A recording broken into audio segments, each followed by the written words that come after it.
안녕하세요. 함영준입니다. 우리나라 군인들 중에서는 진짜 군인들도 있습니다.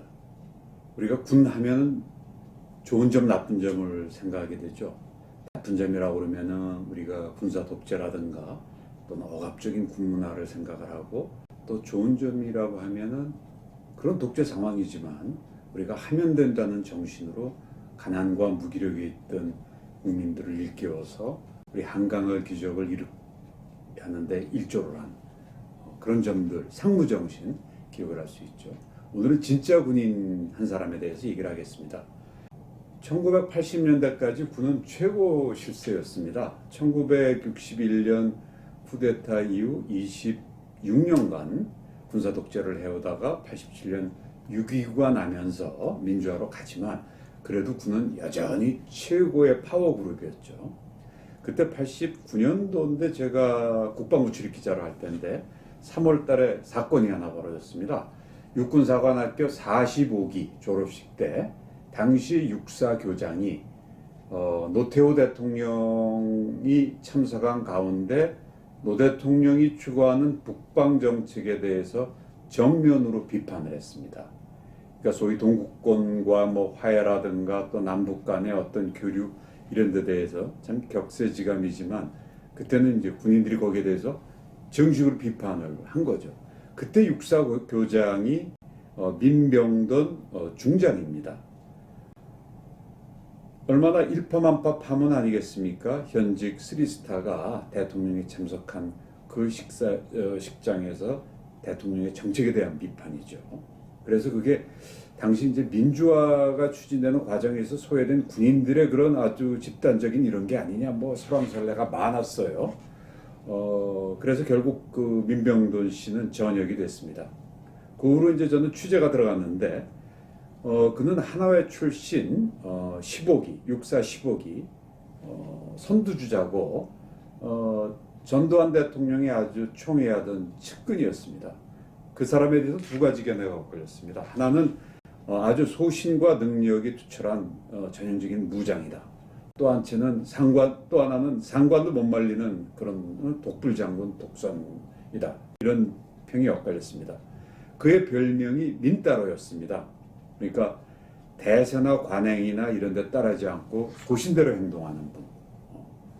그러니까 당시만 해도 국내에서는 좀 부정부패도 있어서 휘발유도 꺼내놓고 이러는 것도 있고 하던 게 60, 70년대인데 그때 이 사람은 그런 데 대해서 상납도 안 하고 받지도 않고, 또 그때는 이제 선거 같은 거 하면 군인들이 그냥 집권 여당을 이제 찍는 이런 게 있었는데 초급 장교 시절부터 본인은 그걸 갖다 하지 않았습니다.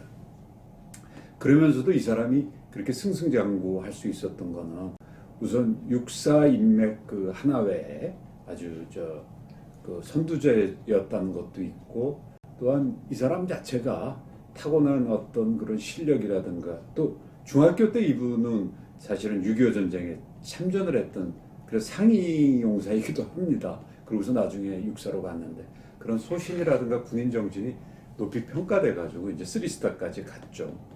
이분은 전형적인 FM, 그러니까 필드 매뉴얼이라고 그러죠. 저 사람 FM겠다. 이 사람은 하여간 뭐라고 그럴까, 군대 내에서도 불필요한 이런 여러 가지들에 전혀 그걸 갖다가 하지 않고 그런 데 따르지 않고 FM대로 했습니다. 작전에 나가도 사병들하고 똑같이 이렇게 은폐 하고서 어울렸고, 그 다음에 대대당 시절 이제 이 쓸데없는 이런 절차 같은 거 배격했습니다.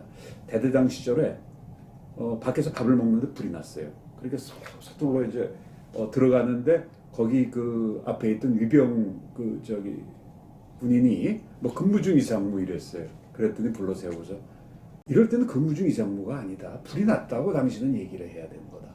라고 그런 식의 그 불호령이 떨어졌습니다. 그는 그 훈련도 실전을 방불케 할 만큼 혹독하게 했는데요. 특전사령관 시절 88 서울올림픽 대테러 대비해가지고 그 특전사 요원들한테 방탄복을 다 입게 하고 서로 총을 겨누어서 쏘게끔 했습니다. 직접. 왜 그러냐면 이게 이런 테러리스트 만날 때 순간적인 동작과 순발력, 이걸 하려면 직접 쏴봐야 된다. 누가 그걸 하겠습니까? 그렇게 사령관이 직접 방탄복 여러 개 입고 나와서 나부터 먼저 쏴라 해가지고서 쏘고 그 다음부터 그게 됐다고 하는 일화도 있습니다. 이제 본격적인 얘기는 1987년 6월 항쟁이 막 본격화됐을 때 그때 정부는 계엄군을 투입해서 진압을 하려고 했습니다.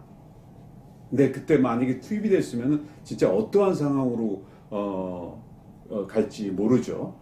드디어 6월 19일 날 육군 참모총장발 87-4호가 떨어졌는데 이게 뭐냐면 저 휴전선 전투부대를 제외하고 모든 부대는 소요 진압 작전에 나갈 준비를 해라. 그리고 필요하면 발표도 할 수 있다는 명령이 떨어졌습니다. 이제 상황은 급박해졌습니다. 대통령 한마디면 이제 출동을 하게 되고 그래가지고 만약에 민간하고 거기서 충돌이 생기면은 6월 사태가 생기면 이거는 옛날에 광주 민주화운동하고 비교가 안 되는 내전 사태로까지 갈 수 있거든요. 근데 이게 주무사령관이 이 공수특전 이쪽이 이제 주무입니다. 그때 민병돈 장군이 육사 동기생 고명승 보안사령관 지금 기무사령관이라고 하죠. 아주 전두환 대통령도 측근입니다. 동기인데 만나서 대통령께 전해라. 이거 군이 출동하면 다 망한다 말이지. 명령 취소를 건의해라.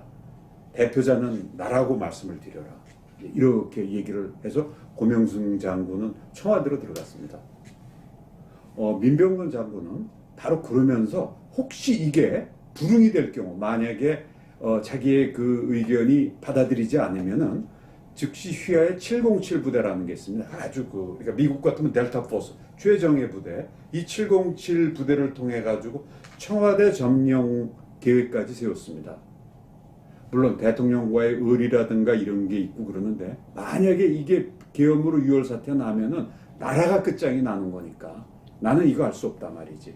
그래서 그 대대장을 이미 청와대로도 보내서 도상 연습도 다 시키고 그 다음에 주변 이 사람이 그 상당히 그 평판도 좋고 해서 주변 사단 이쪽 병력들이 다 거의 후배들이고 이렇거든요.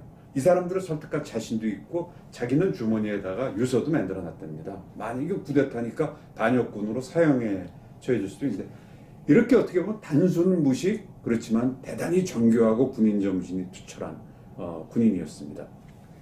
그래서 실패하면은 총살이나 자결까지 각오를 했는데 고명승 장군이 들어갔습니다. 이거는 제가 고명승 보안사령관한테 나중에 직접 확인한 건데 대통령이 한테 이걸 지금 나가면 큰일 납니다. 이러면 전쟁 난다고 해서 누가 이걸 갖다가 얘기하라고 했거나 그랬더니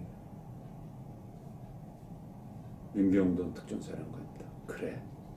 그러니 쓱 그 이름 모를 미소, 그러니까 뜻 모를 미소를 이제 알았어 가봐. 이미 전 대통령도 여러 가지 경로로 민심을 알고 있었고 또 당시에 미 대사관 쪽에서 미 국무부 국방부 쪽에서 계엄하면 안 된다도 했고 사실 전 대통령도 이걸 갖다 하나의 그 데몬스트레이션 엄포용으로서 한 거였거든요. 그리고 전두환 대통령도 아주 명민한 사람입니다. 물론 80년대 그때는 이랬지만 그렇게 해서 이 그 민병돈 장군 이분의 이런 것이 또 한 그게 돼가지고서 결국은 그로부터 10일 뒤 6.29 선언이 나면서 우리나라는 민주화의 길로 가면서 군인들도 살고 국민도 살고 하는 그런 세상으로 가게 됩니다. 저는 여기서 이런 식의 민병돈 장군의 하나회지만 진짜 군인들이 참 많다는 거를 전 취재를 하면서 많이 느꼈습니다. 그리고 요즘 이제 논란이 되는 백선엽 대장이 만 100세인데 뭐 이분이 돌아가시면은 지금 보훈처에서 뭐 국립묘지 안 된다 뭐 이런 식으로 얘기한다고. 그리고 뭐 일부에서는 이 사람이 그 옛날 일제시대 때 일본군 소속이었다 이러면 절대 안 된다 했는데 저는 이거는 얘기 안 된다고 봅니다. 이분이 6.25 때 진짜 구국의 영웅이고 미군들도 존경한 인격이나 능력 면에서 이 대한민국을 만드는데 1등 공신인데 물론 이분이 과거 일본군 시대 때 만주군에 있었고 한 이런 건 있지만 우리 식의 이런 식의 뺄셈 정치나 뺄셈 계산으로 해서 되지 않습니다. 우리나라. 자 일제시대 때는 뭐 이렇고 또 군사독재 시대는 군사독재했다. 이 사람은 또 재벌기업에서 일했다. 이런 식으로 우리 한강을 기적을 이룩한 이런 사람들의 공을 전체를 놓고 보고 해야 되는데 그 중에 그냥 일부분만 가지고 이거를 죽여라 살려라 하면서 하는 거는 저는 옳지 않다고 이렇게 보고 있죠. 제가 유태인들을 미국에서 취급할 때 유태인들의 영웅의 조건은 첫째가 유태 민족을 위해서 얼마나 공과가 과도 있고 공도 있을 텐데 그걸 다 계산을 해서 공이 많은 사람의 순이다. 그리고 인간은 누구나 불완전하기 때문에 실수는 다 있다. 참회하고서 우리 유태민족을 위해서 제일 잘한 사람. 그걸로 첫째가 다윗왕. 다윗왕은 뭐 부하 장군 와이프도 막 자기가 이러고 그러는 못된 짓을 했지만은 전체적인. 두 번째 모세. 모세는 이집트 사람을 갖다가 살인을 하고 그랬지만은 우리 민족을 위해서 이랬다고 그러거든요. 바로 이런 참군인 우리가 6월달 또 맞아서 많이 우리가 기리고 존경도 하고 그래야겠습니다. 감사합니다.